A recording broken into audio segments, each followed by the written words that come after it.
Good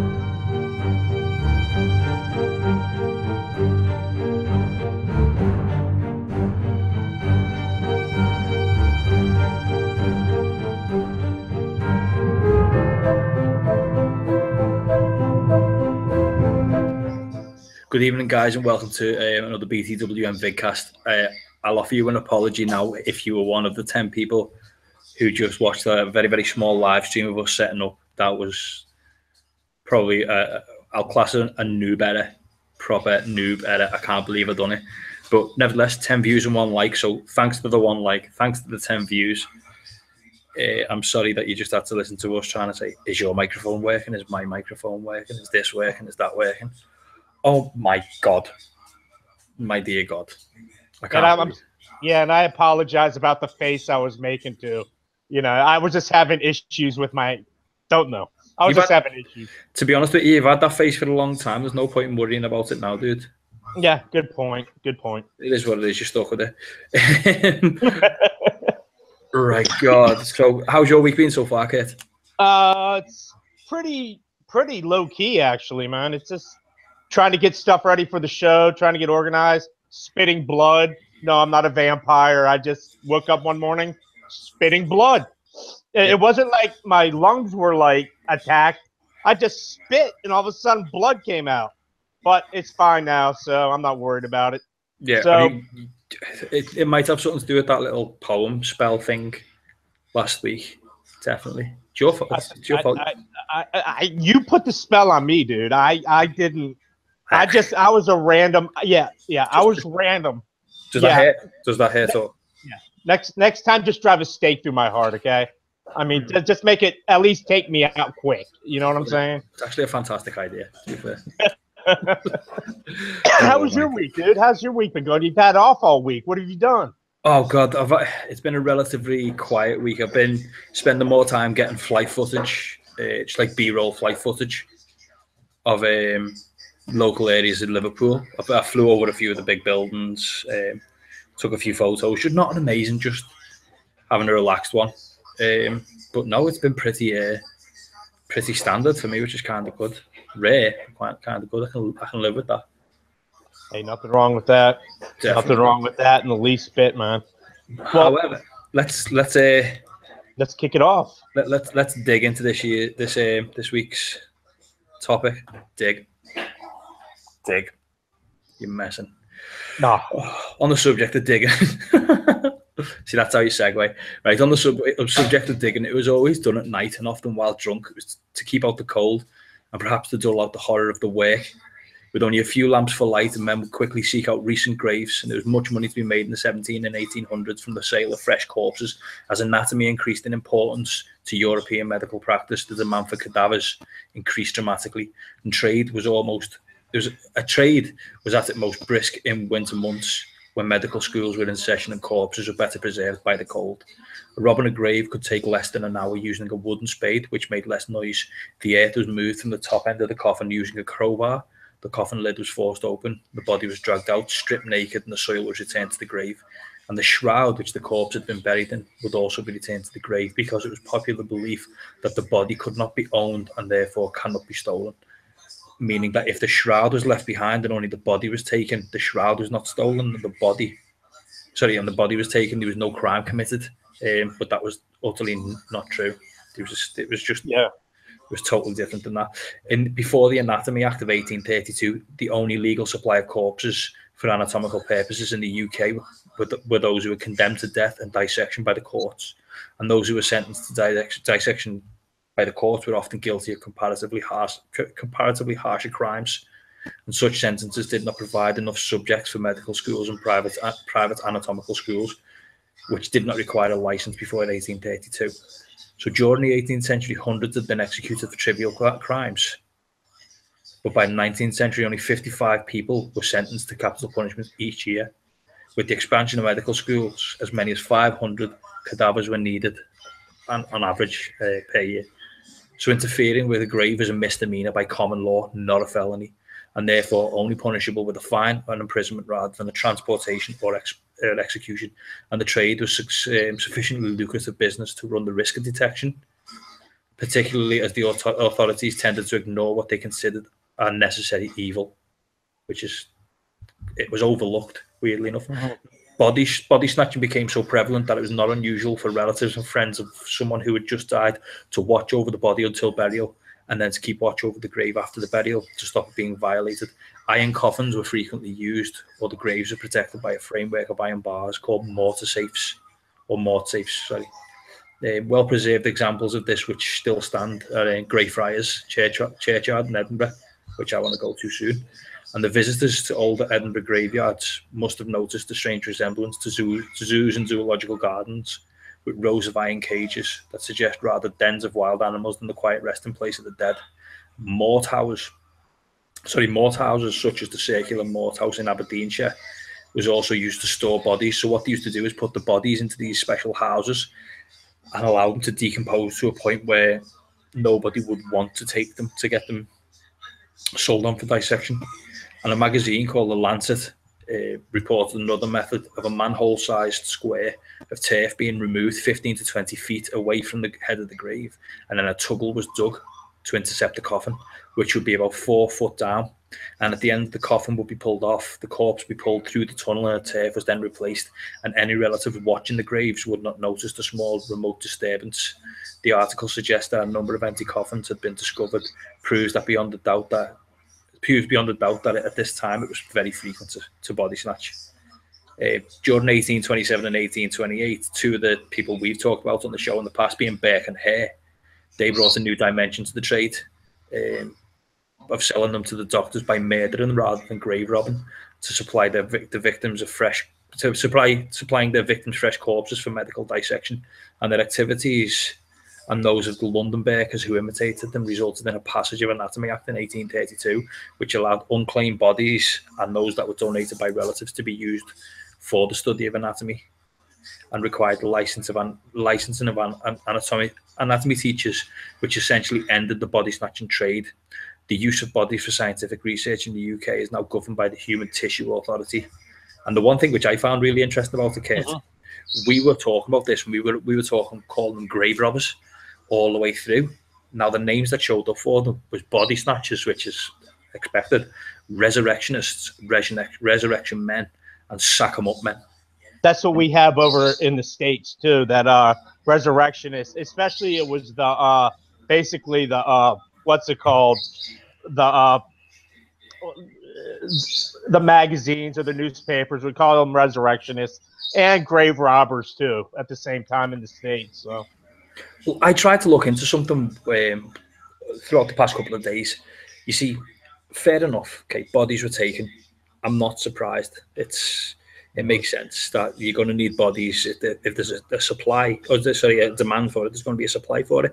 But the thing is, I was more concerned about the how they were taken. That interested me, because it's not. I don't think it was just as easy for most of the time to just dig a hole and drag it up. Somebody's in that hole. Someone's lifting that body.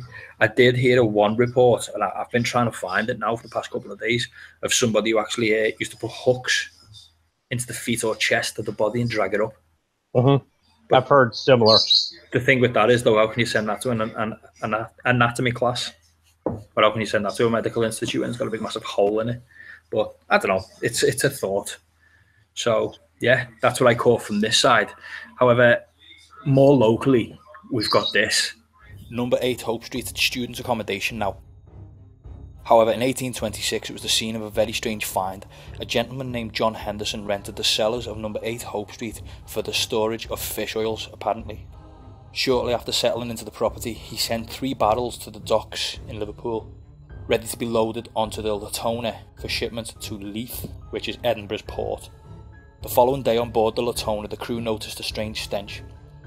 After further investigation, the police ended up at the door of number 8 Hope Street. A few angry words were exchanged between the building's owner and the police constable at the door. However, the constable gained entry to the cellar. Imagine the scene. It's a dark cellar lit by a small flame light. Moving further into the cellar reveals the bodies of 22 more humans, sadly including 3 babies' bodies, and they were stored in brine. It is said that some of the cadavers are from the workhouse across the road. This could not be confirmed, as there are really no records kept of the deaths of people in the workhouse. Number 8 was knocked down, and Notre Dame College now stands on the site. Wow. That's heavy duty. I mean, when you think about that, you think about children. And I got a story, you know, when I get around to it, to tell about that. My question is, and I don't mean to be a smartass about it, when you fell in an indentation, do you think the body was in there? Crap, that's a good question. That is a very good question. And for all the viewers who are watching this, I was once walking through a graveyard, walking backwards, and fell into an indentation in the ground where a coffin had sunk, and I landed into the void. And where I'd expect the people around me who were with me to offer me support, they took photos and laughed at me. I kind of don't blame them. I'd have done exactly the same myself. But yeah, I did fall into. Sorry about bringing that up again, man. It's been a while since I threw that at you. So. You're welcome to bring that one up. That was it. That's one I'll never get away from, I can guarantee you. But so that's the one I got from my side of the water.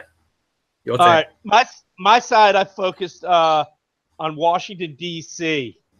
and basically it's a lot what Mo said happened over here. So I'm focusing on D.C., where basically where I got my research. They said there's a horrific. In the 19th century, there's a horrific profession going on. It was grave snatching or resurrectionists by the media. Grave robbers hunted Washington's many graveyards and potter's fields. Now, for those of you who do not know what potter's fields are, it's like the poor farm. So what they would do is they'd send their wives to act like they were at a funeral at a potter's field. So that way, when because they wouldn't have stones.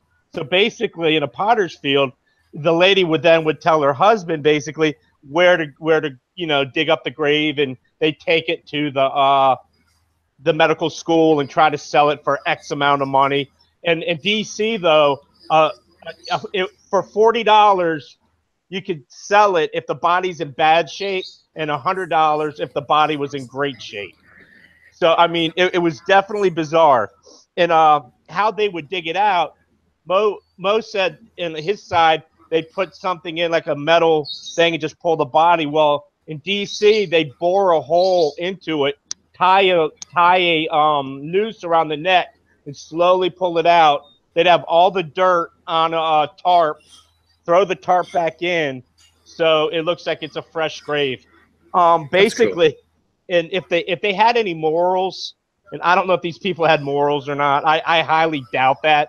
On my in my belief, I don't think these people had morals whatsoever. They would actually leave like jewelry in the casket. They wouldn't steal the jewelry, but there is notation that a lot of these wives would actually wear the clothes of the dead person just around town and stuff like that. There was a guy named his name was Viggo Jansen Ross. He's Danish, so that says it all right there. He doesn't sound evil, by the way, at all. Yeah, he doesn't sound evil. I sent Mo the picture earlier for him to see. It's already been sent. He dug up a record 200 bodies, and basically he dug them up in D.C., Baltimore, and West Virginia. Why West Virginia? I have no idea, because they're all inbred down there anyway. Sorry if you're from West Virginia. I totally apologize, but that's just the way I feel. My sister-in-law's from there. But he dug up over 200 bodies, got arrested. Here's how he got arrested. There was a black guy in town that killed his sister. So he got hung for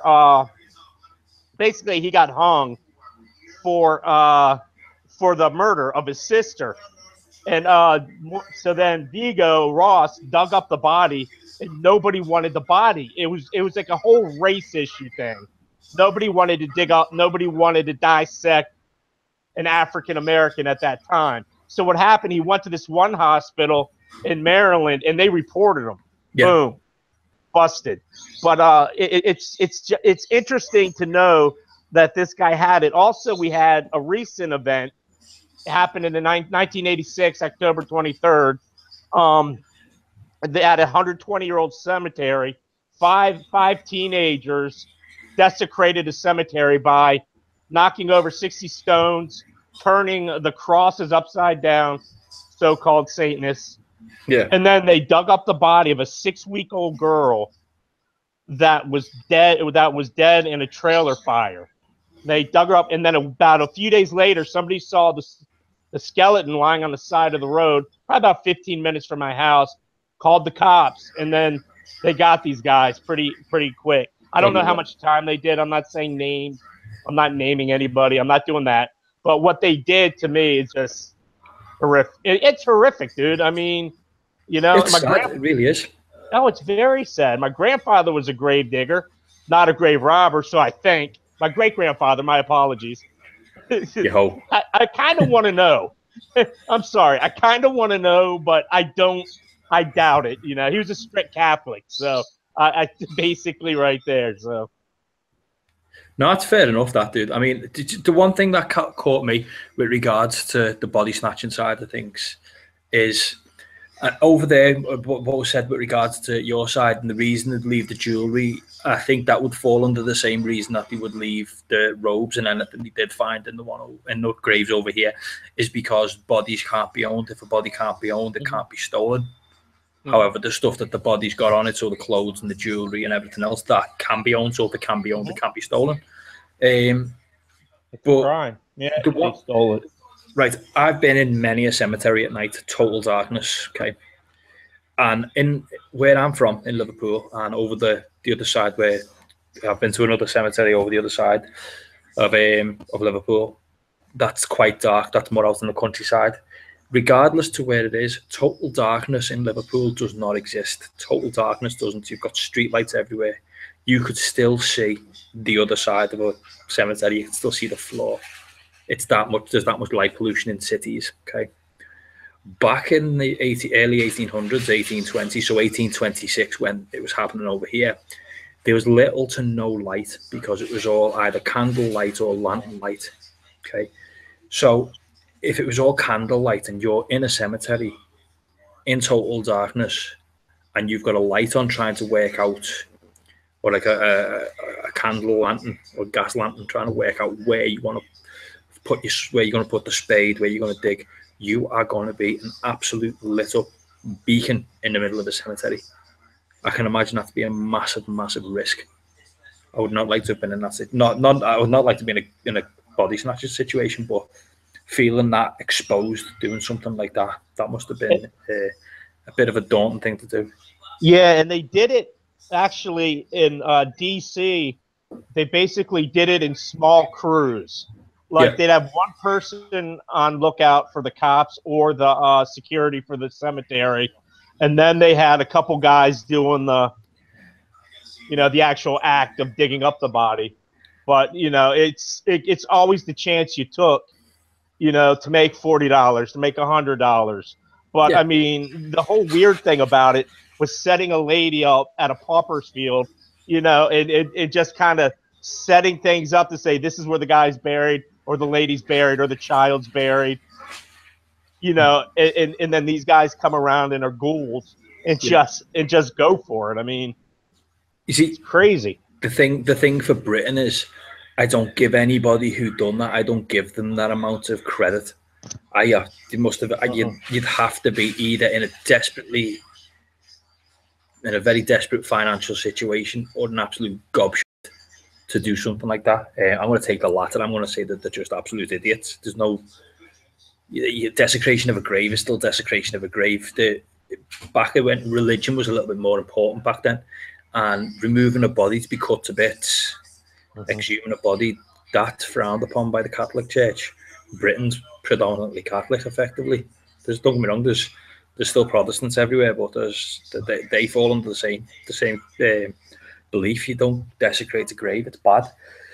And these guys were desecrating graves. That's bad. Oh, it's real bad. I think that. But there's one issue that. Would we be further along with medicine if it wasn't for the grave robbers? I'm throwing that out there as a curveball. I don't believe in grave robbing. I'm not saying that. I'm just saying, do you think we'd be further ahead with dissecting? Because remember, in the States and the UK, there was a shortage of bodies to dissect. Oh, yeah. Now, if you look a little bit earlier, Leonardo da Vinci used to draw muscle tone of bodies from the inside. Da Vinci's seen lots of cadavers when he should never have been able to see cadavers. He didn't have access to it. So what he done was outlawed. But in the same breath, he drew a Merovingian man, which is the 8-sided Merovingian man thing. I'll flash a picture up now. He drew that. And he also used to draw a lot of pictures of just muscle and half dissected faces, and it was morbid, but in the same breath give a professional artist the capabilities, or say a fantastic artist, the capabilities of doing something that detailed and that intricate. That was again a necessary evil, because that probably pushed the medical profession back then. It probably pushed it quite far. So yeah, I'll agree with you on that. I do, but well, not agree, but I'll confirm I don't think we would have been this far advanced if it wasn't for what happened back then. It's a bad tactic to use, but a necessary evil is a definite way of putting it. But I don't know, it's easy for me to say that, because if I found out that one of my family members' graves had been desecrated, I'd probably flip my lid. Yeah, so definitely. It's a weird way of looking at it, but I don't know. And as an outsider, I'd say yeah. Yeah, I just wanted to throw that out there to get your opinion on that. I was thinking about that while you were talking. I'm like, but at the same time, because where I work at, and I'm not going to say where I work at or anything else. I don't want people showing up, and I do want people showing up for tours, but not for what I'm going to say. Is we used to have a cranium that we had the Smithsonian Institution looked at, and then we found out we had a left arm. And basically, the Smithsonian said the cranium dated back to the 1840s.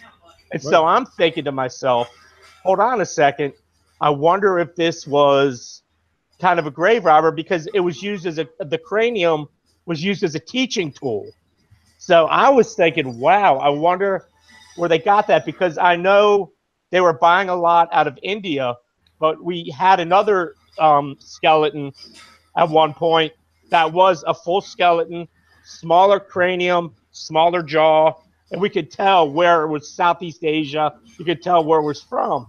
But my thing is that one cranium I saw, I was like, how could they have gotten a hold of that unless somebody would donated their body to science? But I don't know if you go back that long. Did people donate their body to science? Was that a modern thing? I doubt they would, because again, if you look towards religion, if you're not in the ground, you're not. I think that's the way they looked at it. If you weren't buried properly, then you were not destined to go to heaven, effectively, or to heaven. Sorry, it makes perfect sense. While you were talking there, I had a thought, and it's a bit of a weird one, but you know what? In Britain. But we're an old country. Obviously, we've been around for a couple of thousand, at least over 1,000 years as a society-built country. If actually more, considering the Romans are here. When you go into medical institutes, a lot of the medical institutes that are around that have skeletons on stands. You might have seen them in school when you were in school. Some of the skeletons are very old. That makes you wonder whether every once in a while, whether out there somewhere in somebody's medical school, maybe there's a skeleton strapped to a bar or strapped to one of those bars that was once dug up. It's a good thought. It's food for thought, to be fair, but I think it's worth pondering one day. Yeah, I mean, I agree with you 100% on that one right there. Morbid as shit, but to be fair, that's what I am. Now, the only other thing we haven't talked about, which I'm not going to go into great detail, I'm just going to give an outcome of what's happened, is in Britain, in Edinburgh, we had two guys who'd done it, who I mentioned at the beginning, which were Burke and Hare.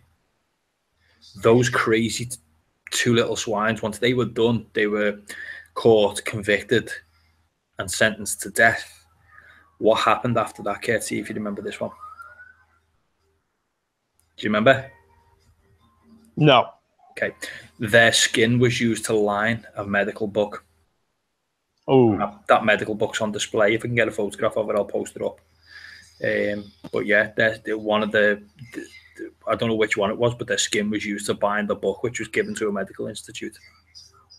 Oh, Adds to morbidness, but yeah, gotta that's love still it's still worth it though for what they did. it. You're damn right. You know, it was they had it coming. You know, maybe if they picked up a book in their time, they wouldn't be in that situation. You know. Do you know what though? And this is one thing I never checked. I wondered if Burke and Hare's bodies were donated to medical institutes. They probably skinned them and used them as skeletons. I'm sure they did. Do you know what? I'm going to look out now. I'm going to spend a little bit of time over the next couple of days. I'm going to try and find out if there is any old skeletons in any local medical institutes. And when I say old, I'll just see if there's a way that maybe I can find out to see if anything, because that'd be good to know. I was in our museum on Saturday, so Liverpool Museum, and they've got one of those skeletons on a stand, and it's a human skeleton. It's not a replica. You can see the bone pores, you know, little indents in the bone. You could see that, but it was all white and bleached. I remember going to a museum in Manchester. Manchester's museum's got some of the anatomy artifacts that are there. So they've got like birds and fish and fishing in jars, and there's labels on the side of them, 1820 and 1830. So they've been there. Wow. Yeah, but it's just they're on display inside cases, and you can go and see them. And they've got a body of, I don't know if it's not what's the body of? It's a bird, but that was from like 1830 something, 1820 something, and it's just standing there stuffed. And you're like, that lasted that long. Were these like botanists or something like that would go around and do that, or? I think it was just a basic. I think because it used to be. I'm pretty sure it was a medical institute that it was. But we also had one here. We had Liverpool. We used to have the Liverpool Medical Institute, which is Brownlow Hill. I ride past it on the way to work every morning, and that building looks horrifying. I'm not gonna lie to you. It looks sinister. It looks like Calder's Castle, just in the middle of Liverpool, and it now, I think bits of it in technology style museum, and a bit of it is a university still. But that thing's a weird building. Oh, that's definitely cool. I definitely want to go there. Oh, do you know, if you get over here, as I said, it's worth looking at. It's got spires all over it and everything. It's a weird building. Yeah, I'm working on it. No, hey, the more morbid, the better. That's the way I look at things. When I go to museums, I want morbid. I don't know. It's just the way I am, you know. It's just the way I am. It's more interesting that way, you know. Yeah. Instead of seeing a couple stones that are a billion years old, that doesn't excite me, you know. Yeah. There's no excitement there. Do you know, I was thinking exactly that today. I'm walking around a local cemetery of ours today, and I'm doing a bit of a walkthrough video I'm going to put up on the channel in the next couple of days. And basically, while I was walking around there, I love the place. It's really calm, it's serene, it's quiet as hell. And there's people watching me filming as I'm walking through. And out of maybe 6 people who see me, 3 people probably gave me a look as if to say, you're weird. And the rest of them, I think they kind of might have been on the same page as me. They had cameras with them as well. But I like that type of place. I know it's morbid. I know it's macabre, if anything. But I think there's something calming about places like that. Other than the fact that every once in a while you probably will go past a grave that's been maybe messed with. I don't like that thought. But you don't. But see, in the UK, I mean, you look at you look how old everything is. We're not quite there yet in the United States. You know, we're talking about maybe late 18th century where I'm at. Yeah. And then if you go further down on the eastern shore of Maryland, you're talking the 1600s around there. But that's basically about it. Here's something for you, a funny little tale about the place I went to. The place is called St. James's Walk. It's an old cemetery. There was 56,000 people buried in this cemetery. The cemetery is next to our cathedral, but it has nothing to do with the cathedral. It's a cemetery to another church. And what happened was they stopped using it. I think they stopped using it in the 1950s. It was left to go to ruin. So instead of cleaning it up and turning it back into a graveyard, because it's in the middle of town, or because it's in the middle of our city centre, what they done was they removed the gravestones. They left the 56,000 bodies there and put the gravestones around the walls. So what I'll do is I'll flash a little bit of the footage up now to show you what I mean. So they had the stones lining across the walls, and on the floor, the flagstones on the floor are actually the gravestones laid flat. Now, this place is massive. It's a lovely park, and it's to be fair, it's one of those places that if you didn't know what it was, you'd never know. But the gravestones, some of them go back to like 1780, 1790. Yeah, isn't that the one I believe I saw a picture of where it's got a weird walkway, it's real thin, but it's aligned with the like stones, a lot of stones as you walk. Is that the one? Yeah, it's a tunnel. It goes a tunnel that runs right the way through. Oh, that was cool. Yeah. Yeah, that was. It is a fantastic place. I've been in there middle of the night. I've lost count how many times I've been in there at total darkness. Well, say total darkness, the street lights are still there, but the amount of times I've been in there and it's been really dark. The first picture of anything I ever caught was in there. And okay. It's the only place, and I've been in old lunatic asylums, I've been in old buildings, many places where I'd sit there and should be worried and haven't been worried. And that's the only place that when I walk away from it, I look behind me at all times. I don't trust the place. It's weird. At night, it changes. At daytime, it's okay. I can live with that. At nighttime, when you're walking up and you're walking back out, you will always feel like somebody's behind you. Always. Fact. And I'll contest. I'll challenge anybody who wants to do it. Go to this cemetery. I'll leave a link to a Google Maps link in the description. Okay, have a little look at it. If you're ever in Liverpool and it's nighttime, go there. It's safe, don't worry. But in the same breath, when you walk away, you will not feel safe. When you walk away from that place, you will feel something behind you. It's weird. When I make it over there, dude, and I'm saving now. I've got it lined up. I just got to get. I'm going there at night. There's no two questions about it. There's no two ways about it. When you come over here, I'm going to drag you there, kicking and screaming. We'll go for get something to eat. We'll go there, and we'll take Lynette and we'll take Natalie with us, and we'll throw you into the deep end there. And you'll sit there yourself, and you'll think this feels really nice. But walking away, I'm sorry, that's the one thing that catches me is walking away from that place. It's weird. Oh, that's interesting though. That's interesting as hell, to be honest with you. Well, we've got a team. We had a team member when I was investigating. We had a team member who came with us, who trained military. He trained that he was army trained. He was the one person who would never back down from anything. He's the one person who's, if you ever heard the saying, if you're going to be done, I know who you're talking about. Yeah. And he, halfway through us setting our stuff up, went, pack the stuff up. We're going now. We're going. He did that? He went, we're going now. I'm not staying here. We've been back millions of times since. Been back there with him many a time. But this one time, he went, pack the stuff up. I'm not staying here. I'm going. Oh, that's creepy. Usually, he carries himself tall. You know what I'm saying? But he carries himself real tall. So in that sense, dude, I'm psyched. I want to go real bad. You'll get your chance, dude. You'll get your chance. But listen, we're coming close to the end today. So what have we got lined up next week? Next week, we're going to be doing Highwayman. If you don't know what a Highwayman is, look it up. I mean, they are the most brutal form of thieves that you're actually going to come across. Yeah, they put it this way. They wouldn't hesitate to shoot Mo and I should we be just making our way across a small road, as in what you call a road, back in the 1800s. Yeah, you'd have a gun to your head. Well, as another little tidbit to the next show that we're going to be doing,